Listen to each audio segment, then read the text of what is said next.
7 июл асосгузори сулҳу ваҳдати миллӣ пешвои миллат президенти ҷумҳурии Тоҷикистон муҳтарам Эмомалӣ Раҳмон дар деҳоти Палдораки ноҳияи Мастчоҳ коргоҳи дузандагии Ёсуманро мавриди истифода қарор доданд. Самти фаъолияти корхонаи дузандагии Ёсуман духти либоси миллӣ ва мактабӣ буда аз ҷониби соҳибкори маҳаллӣ Файзлиддин Ҳасанов таъсис ёфтааст. Дар ошона якуми бино ду сехи дузандагӣ бо 15 адади мошинаҳои дарздӯзӣ ва дигар лавозимоти зарурӣ ба истифода дода шуд. Дар оянда дар ошонаи дуюм ду сехи дузандагии дигарро омода намуда дар маҷмӯъ дар коргоҳ беш аз 65 нафар занону духтарони маҳаллӣ ба кори доимӣ ҷалб карда мешаванд. ما زنان و بانوان محلی منتداری خود را به پیشوای ملت محترم امامعلی رحمان جهت بنیاد بر استفاده دادن چنین یک کارگاه دوزندگی زمانوی میرسانیم. در این کارخانه برای ما همه شرایط‌های برای کار و استراحت فراهم آورده شده است. ما در برابر دوختن سر لباس مکتبی و کاری همچنین امکان داریم برای زنان و نوروسان لباس‌های ملی تاجیکانه دوخته برای ترغیب هنرهای مردمی و صاحب کسب نمودن جوان دختران محلی سهم گذاریم. ҳамчунин дар корхонаи навбунёд барои ҷалби духтарони деҳот ба омӯзиши ҳунарҳои дузандагию бурандагӣ шароит фароҳам оварда шудааст. ما جوانان تاجیکستان از سیاست جوانپرورانه اساسگذار صلح و وحدت ملی پیشوای ملت محترم امامعلی رحمان بسیار شاد هستیم. زیرا امروزها برای ما جوانان همه شرایطها برای تحصیل و کسب هنرآموزی و صاحب جای کار شدن فراهم آورده شده است.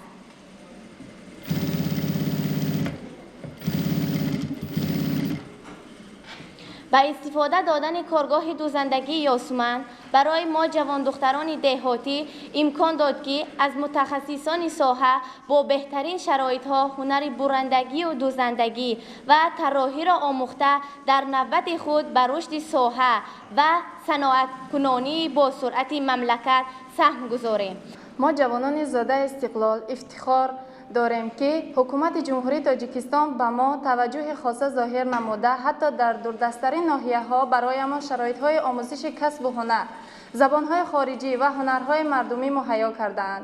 ما همچون جوانان آینده‌ساز ملت به پیشوای ملتمان محترم امامعلی رحمان منتداری بیان می‌نماییم. маълумот дода шуд ки ҳадафи бунёди коргоҳи дузандагӣ саҳмгузорӣ дар санъатикунонӣ бо суръати мамлакат, сазовор пешвоз гирифтани ҷашни 35-солагии истиқлоли давлатӣ, таъмини занону бонувони маҳаллӣ бо ҷои кори доимӣ ва баланд бардоштани сатҳи зиндагии аҳолӣ мебошад. имрӯза аз ҷониби ҳукумати ҷумҳурии Тоҷикистон барои соҳибкорони ватанӣ имтиёзие пешниҳод шудааст ки мо соҳибкорон аз самаранок истифода мебарем. мақсад аз бунёди коргоҳи дузандагии Ёсуман дар ноҳияи Мастчоҳ пеш аз ҳама он аст ки дар асоси дастури супоришҳои пешвои муаззами миллат муҳтарам Эмомалӣ Раҳмон дар санъатикунонӣ бо суръати мамлакат ки аз ҷониби ҳукумати ҷумҳурии Тоҷикистон 5 соли рушди саноат эълон гардидааст. саҳм гузошта ба ин васила ҳаҷми истеҳсолии маҳсулоти ватанӣ воридивазкунанда зиёд намоем.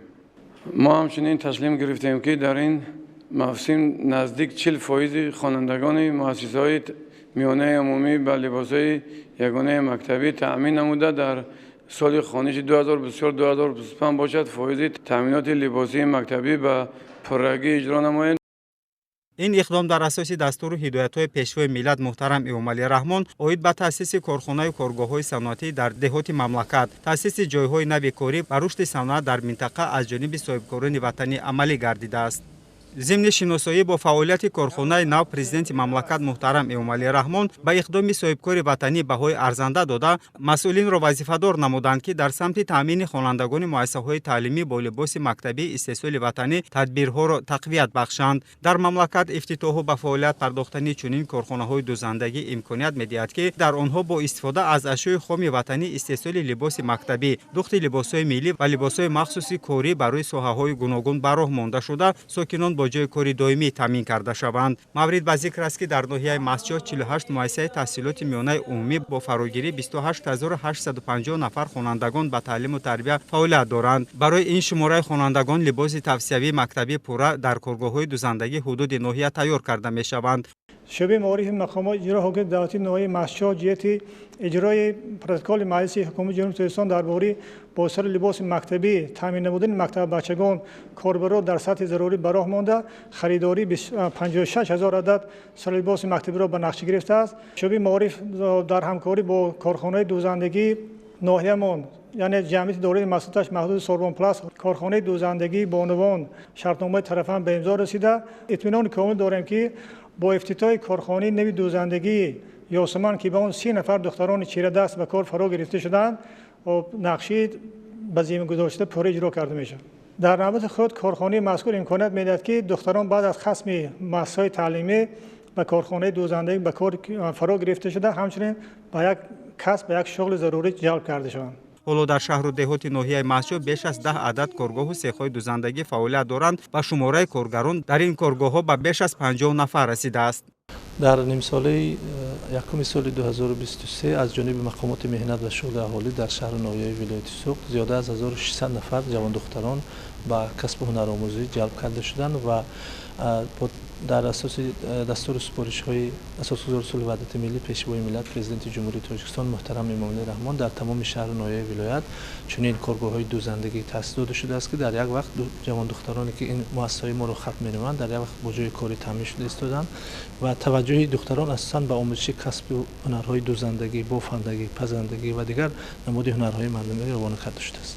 طبق برنامه حکومت جمهوری تاجیکستان در کشور صنعت سبک رشد می‌یابد. در نتیجه تدبیرهای اندیشیده در ساحه صنعت کشور نشان دهنده‌های صنعت دوزندگی بلند میباشد. در 5 ماه سال روان در کارخانه‌های این ساحه با مبلغ 162 میلیون سومانی محصولات استحصال کرده شده است که طلبات بازاری داخلی را قانع می‌نماید و قسم محصولات دوزندگی صادرات کرده می‌شود. پشوای ملت محترم امامعلی رحمان تاکید نمودند که در مملکت امکانات و اقتدارهای صاحب برای رشد منبع این بخش استفاده کرده شود. در این سمت در ولایت سوخت طی سالهای اخیر برای تأسیس و بنیاد کارخانه و کارگاه‌های کارکرد نخ پخته و استحصال محصولات نیمه‌تیار و نهایی نقشه و اقدام‌های مهم عملی می‌گردند.